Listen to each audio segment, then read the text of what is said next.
Effectivement, le ghusl, c'est Allah subhanahu wa ta'ala également qui le dit, entre autres donc dans cette sourate An-Nisa.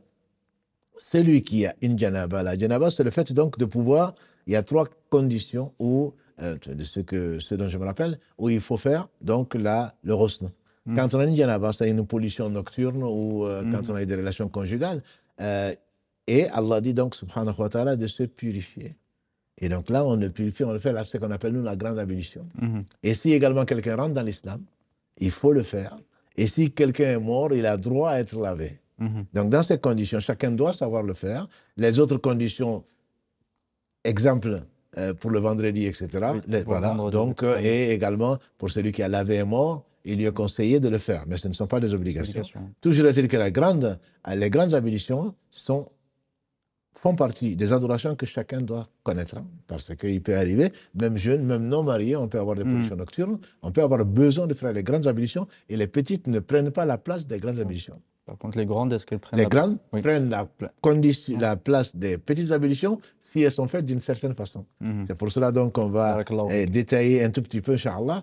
Les grandes ablutions, sans rentrer les petites ablutions, sont relativement simples. C'est l'intention, encore une fois. Ensuite, le fait que l'eau touche tout le corps et tous les poils et les cheveux. C'est aussi simple que ça. Il y a trois conditions, un peu comme le tayammum, que l'intention soit de se purifier pour Allah, pas de se laver. Se purifier. Donc l'intention, c'est une adoration. Ensuite, de faire passer l'eau sur tout le corps et que tous les poils et les cheveux soient touchés. Maintenant, la meilleure des façons, c'est celle que le prophète sallam nous a enseignée. Donc, c'est le fait, il commençait par laver ses mains avant de les introduire donc, dans le récipient. Ici, avec le robinet, bon, on n'en a peut-être pas besoin, mais en tout cas, bismillah, on ouvre le robinet, on se lave les mains. Et ensuite, il faisait les petites ablutions. Comme on l'a vu en pratique avec Mohamed donc la semaine dernière.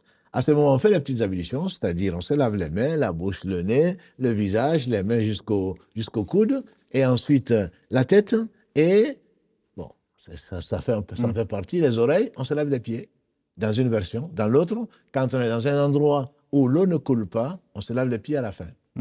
Et ensuite, le prophète sallam prenait de l'eau, avec ses 3 fois, avec ses 2 mains, et donc il frottait le cuir chevelu. Il le mettait sur les cheveux, et donc il frottait le cuir chevelu, et ensuite l'oreille droite, l'oreille gauche, et il faisait passer l'eau. À commencer par le côté droit, devant, ensuite le côté gauche, devant, ensuite le côté droit derrière, le côté gauche derrière, et il finissait par le pied. Avec ça, il a fait la petite ablution et les grandes ablutions, c'est ça la sunna. Après il aurait suffi de prendre, avec l'intention de toucher, de laver tout le corps et tous les poils, et de faire le madmada pour sortir des divergences dans la bouche et dans le nez, comme chez les Hanafites par exemple. Il suffit avec l'intention de se laver, donc de faire le ghusl, il suffit de plonger dans l'eau, et ensuite mettre dans la bouche et le nez, et on a fini. Mais avec ça, on ne peut pas prier. On ne peut pas prier. Et après ça, il faut faire les petites ablutions. Mais le mieux, bien sûr, c'est le professeur Sam qui nous l'a enseigné. Et à ce moment-là, on fait d'abord les petites ablutions. Après avoir, lui, pour vraiment bien préciser, il lavait les mains, prenait de l'eau du récipient, ensuite il lavait les parties intimes. Parce qu'une fois, parmi ce qu'on n'a pas expliqué, ce qui rend le wudu, c'est le fait de toucher à main nue, donc les parties intimes. Donc il lavait ses parties intimes et on ne le touche plus. Si, pendant le ghusl, on a quand même touché à main nue les parties intimes, on ne refait pas le ghusl, on refait que les petites ablutions pour prier. Donc, si on a fait comme l'a fait le prophète sallam, c'est la meilleure des façons, et c'est très simple. Et le ghusl non plus, ce n'est pas de prendre un quart d'heure dans la douche, ça peut se faire en 5 minutes. On dira 5 minutes maximum. C'est sans savon, puisque l'eau doit être pure.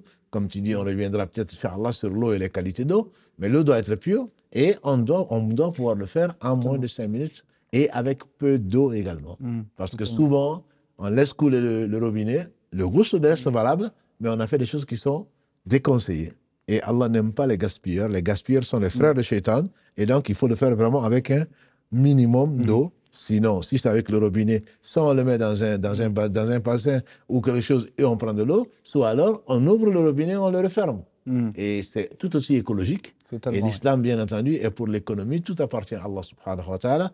Même si on est au bord d'un fleuve, on doit économiser l'eau. Oui, ça, c'est l'esprit de l'islam. Totalement. Barakallahu fik. Effectivement, par rapport aux grandes ablutions, elles sont importantes, comme tu as dit. Effectivement, on ne peut pas prier si on est dans un état de janaba tant qu'on n'a pas fait les grandes ablutions.